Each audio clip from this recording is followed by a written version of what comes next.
അബ്ദുറഹ്മാൻ രണ്ടത്താണി, താങ്കളോടാണ് എൻ്റെ ചോദ്യം. ശരിക്കും ഈ തെരഞ്ഞെടുപ്പിൽ ഏറ്റവും പ്രധാനപ്പെട്ട വിഷയങ്ങൾ ഒരുപാടുണ്ട്. ഒരുപക്ഷെ ഇനി വരാൻ പോകുന്ന ചില വിഷയങ്ങൾ കൂടി നിയമസഭാ തെരഞ്ഞെടുപ്പിൽ കത്തി ജ്വലിച്ചു എന്ന് വരാം. ഞാൻ ചോദിക്കുന്നത്, വിജയസാധ്യതയുള്ള സ്ഥാനാർത്ഥികളെ മാത്രമേ പരിഗണിക്കൂ എന്ന രീതിയിലുള്ള പ്രചാരണം ഇപ്പോൾ തന്നെ UDF നടത്തുന്നു. എന്നാൽ അതേസമയം ഇത്തരം സ്ഥാനാർത്ഥികൾ എന്നുള്ളത് UDFന് കീറാമുട്ടിയാകുമോ? അല്ല, ഞാൻ ഒരൊറ്റ വിഷയത്തിൽ പറയട്ടെ. ഓക്കെ. ഇവിടെ ഈ ചർച്ച തുടങ്ങുന്ന സമയത്ത് പറഞ്ഞു BJPയും CPMും ഒരു കാഴ്ചപ്പാടിലൂടെയാണ്, കോൺഗ്രസും ഒരു കാഴ്ചപ്പാടിലൂടെ പോകുന്നു എന്ന്, UDFും. പക്ഷേ ഒരു കാര്യം വളരെ വ്യക്തമാണ്, ഇത് അവസാനിക്കുന്നത് എങ്ങനെയാണ്? കേരളത്തിൽ ശബരിമലയുമായി ബന്ധപ്പെട്ടുകൊണ്ടുള്ള കേസിൽ CPMൻ്റെ സുപ്രധാനപ്പെട്ട 2 നേതാക്കന്മാർ ജയിലഴികൾക്കുള്ളിലാണ്. അതുമായി ബന്ധപ്പെട്ട ആളുകൾ വേറെയും. ഈ കേസ് നടന്നുകൊണ്ടിരിക്കുന്നു.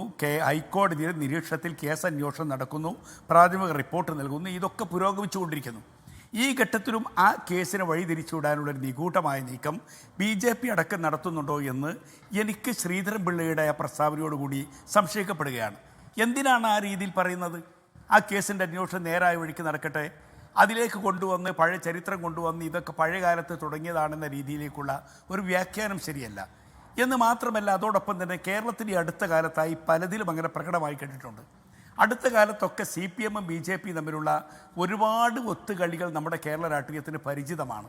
നിങ്ങൾക്കൊക്കെ അറിയാം, കേരളത്തിൻ്റെ മുഖ്യമന്ത്രി പോയി നേരിട്ട് ഇവരുടെ നേതാക്കന്മാരുമായി ചർച്ച നടത്തിയത്, മാധ്യമപ്രവർത്തകൻ ദിനേശ് താരാൻ പുറത്തുവിട്ടത്, അതുപോലെ തന്നെ ഒരുപാട് ചർച്ചകൾ നടന്ന് നമുക്കൊന്നും മറക്കാൻ കഴിയില്ലല്ലോ. തൃശ്ശൂരിൽ സുരേഷ് ഗോപി വരാനിടയായ സാഹചര്യങ്ങൾ, ദത്താത്രേയ ഹൊസബളയുമായി നടത്തിയ ചർച്ചകൾ, അതിനുശേഷം നടന്ന ഒരുപാട് ഒട്ടേറെ സംഭവങ്ങൾ. ആ സംഭവങ്ങളൊക്കെ കഴിഞ്ഞ് കേരളത്തിൻ്റെ മുഖ്യമന്ത്രി ഡൽഹിയിൽ പോയിട്ട് ഹിന്ദു ദിനപത്രത്തിൻ്റെ ലേഖകന് കൊടുത്ത അദ്ദേഹത്തിൻ്റെ അഭിമുഖം, ആ അഭിമുഖത്തിൽ മലപ്പുറത്ത് സ്വർണ്ണക്കൊള്ള നടക്കുകയാണ്, സ്വർണ്ണക്കടത്താണ്, അവിടെ വഴിവിട്ട് പണമൊഴുകുകയാണ്, അത് രാജ്യദ്രോഹ പ്രവർത്തനങ്ങൾക്ക് വേണ്ടി വിനിയോഗിക്കുകയാണ് എന്ന് അദ്ദേഹം പറഞ്ഞത്, ഇതൊക്കെ നമ്മുടെ മുമ്പിൽ കിടക്കുന്ന ഒരുപാട് യാഥാർത്ഥ്യങ്ങളാണ്. ആ യാഥാർത്ഥ്യങ്ങളൊക്കെ കഴിഞ്ഞ് പിന്നീട് ഈ ശബരിമല വിഷയം വന്നപ്പോഴും ആ നിലമ്പൂർ ഉപതെരഞ്ഞെടുപ്പിൻ്റെ അതേ സമയത്ത് കൊണ്ടുവന്ന് ഇവിടെ മറ്റൊരാൾ കൂട്ടർക്കും ജീവിക്കാൻ കഴിയാത്തൊരിടമാണ് മലപ്പുറം എന്നുള്ള രീതിയിൽ പ്രസംഗിക്കുകയും ആ പ്രസംഗിച്ചയാളെ കൊണ്ടുപോയി തൻ്റെ കാറിൽ ശബരിമലയിലേക്ക് അയ്യപ്പ സംഗമത്തിന് കൊണ്ടുപോവുകയും അയ്യപ്പ സംഗമത്തിൽ അദ്ദേഹത്തെ വാനോളം പുകഴ്ത്തതിന് ശേഷം അദ്ദേഹം വീണ്ടും വന്ന ആ പ്രക്രിയ തുടരുകയൊക്കെ ചെയ്യുന്നത് ഏത് ബന്ധമാണ് ഇവിടെ സൂചിപ്പിക്കുന്നത് എന്ന് വളരെ കൃത്യമാണ്. അത് ഇവിടെ എല്ലാവർക്കും അറിയാവുന്ന ചില യാഥാർത്ഥ്യങ്ങളാണ്. അത് ഞങ്ങൾ മനസ്സിലാക്കുന്നത് ഈ BJPയും CPMും തമ്മിലുള്ള ഈ ഒരു ഇന്നറായിട്ടുള്ള ഒരു അന്തർധാരയുണ്ടോ എന്ന് കേരളം സംശയിക്കുന്നിടത്തേക്ക് കേരളം മാറുകയാണ്. പുറത്ത് ഇതുപോലെയുള്ള ചർച്ചകളിലൊക്കെ അവരത് പറയും, പക്ഷെ അവിടേക്കാണ് കേരളം പോകുന്നത്. അതുകൊണ്ട് ഞങ്ങൾ ഈ വിഷയത്തെ വളരെ ഗൗരവപൂർവ്വം കാണുകയാണ്. ഞങ്ങൾക്ക് വളരെ വ്യക്തമായ ഒരു ഏറ്റവും വലിയൊരു നേട്ടം ഞങ്ങൾ കാണുന്നത് ഈ കഴിഞ്ഞ തദ്ദേശ സ്വയംഭരണ സ്ഥാപനങ്ങളിലേക്കുള്ള തെരഞ്ഞെടുപ്പ് ഞങ്ങൾ നല്ല സ്ഥാനാർത്ഥികളെ നിർത്തി, നല്ല വിദ്യാസമ്പന്നരായ, നല്ല വിവരമുള്ള, നല്ല ചെറുപ്പക്കാരെയൊക്കെ സ്ഥാനാർത്ഥികളായി നിർത്തി. ആ സ്ഥാനാർത്ഥികളൊക്കെ മികച്ച വിജയമുണ്ടാക്കി. ഐക്യ ജനാധിപത്യ മുന്നണിയുടെ ആ വിജയം ഞങ്ങൾ വലിയ പ്രതീക്ഷയായി കാണുകയാണ്. ആ പ്രതീക്ഷയോടൊപ്പം തന്നെ ഞങ്ങൾ വരും കാലങ്ങളിൽ ഇപ്പോൾ നിയമസഭാ തെരഞ്ഞെടുപ്പിനെ നേരിടുമ്പോഴും ഞങ്ങൾ ആ വർദ്ധിതമായ ആവേശത്തിലാണ് പോകുന്നത്.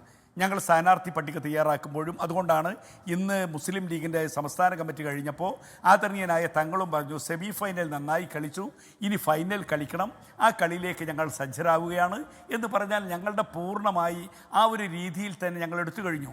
ഞങ്ങൾ ഈ രാജ്യത്തിൻ്റെ ജനാധിപത്യ പ്രക്രിയയെ പൂർണ്ണമായി ഉൾക്കൊള്ളുന്നവരാണ്. ആ ഉൾക്കൊണ്ടുകൊണ്ടാണ് പോകുന്നത്. അതുകൊണ്ടാണ് പ്രതിപക്ഷം പോലും ഇല്ലാത്ത വിധത്ത് മലപ്പുറത്തും ജില്ലാ പഞ്ചായത്ത് വന്നപ്പോൾ തങ്ങൾ പറഞ്ഞത്, പ്രതിപക്ഷമില്ലാത്തത് കൊണ്ട് നിങ്ങൾ ആരും അങ്ങനെ വല്ലാതെ സന്തോഷിക്കേണ്ട. കാരണം പ്രതിപക്ഷമില്ലാത്ത ഒരു സാഹചര്യം എന്ന് പറയുന്നത് ജനാധിപത്യ സംവിധാനത്തിൽ അത്ര ഗുണകരമല്ല. പക്ഷേ പ്രതിപക്ഷത്തിൻ്റെ ദൗത്യം പാർട്ടി ഏറ്റെടുക്കും. ആ ദൗത്യം ഏറ്റെടുത്തുകൊണ്ട് നിങ്ങളുടെ അടുക്കൽ കാണുന്ന എന്തൊക്കെയാണോ ഭരണരംഗത്തുള്ള പാളിച്ചകൾ അത് പൂർണ്ണമായി ഞങ്ങൾ പരിശോധിക്കപ്പെടും. ആ പരിശോധനച്ചതിന് ശേഷം പാർട്ടി അത് മുന്നോട്ട് കൊണ്ടുപോകുമെന്ന് പറഞ്ഞത്. ഞാൻ പറയുന്നത് ഈ നിലയിൽ തന്നെയാണ് വരാൻ പോകുന്ന നിയമസഭാ തെരഞ്ഞെടുപ്പിൽ ഞങ്ങൾ സ്ഥാനാർത്ഥികളെ കണ്ടെത്തുന്നതും സ്ഥാനാർത്ഥികളെ കണ്ടെത്താനുള്ള ഞങ്ങളുടെ പരിശ്രമവും. നല്ല മിടുക്കന്മാരായ ജയസാധ്യതയുള്ള ആളുകളെ കണ്ടെത്തും. ഐക്യ ജനാധിപത്യ മുന്നണി അതിനുള്ള ചർച്ചകൾക്കൊക്കെ തുടക്കം കുറിക്കുകയാണ്. ഒരു സംശയവും വേണ്ട. കോൺഗ്രസിൻ്റെ വയനാട് കിടന്ന സമ്മേളനവും ഇന്ന് മുസ്ലിം ലീഗിൻ്റെ കമ്മിറ്റിയുമൊക്കെ പറഞ്ഞതുപോലെ തന്നെ ഏറ്റവും മികച്ച വിജയമുള്ള ഒരു നിയമസഭാ തെരഞ്ഞെടുപ്പായി ഐക്യ ജനാധിപത്യ ഓക്കെ ശ്രീ അബ്ദുറഹ്മാൻ രണ്ടത്താണി. ലോകത്തെവിടെയായാലും ഏത് സമയത്തും 24 വാർത്തകളും ഓഗ്മെന്റഡ് റിയാലിറ്റി പാക്കേജുകളും എക്സ്പ്ലെയിനറുകളും വിശദമായി കാണാൻ ഞങ്ങളുടെ യൂട്യൂബ് ചാനൽ നിങ്ങൾക്ക് സബ്സ്ക്രൈബ് ചെയ്യാം.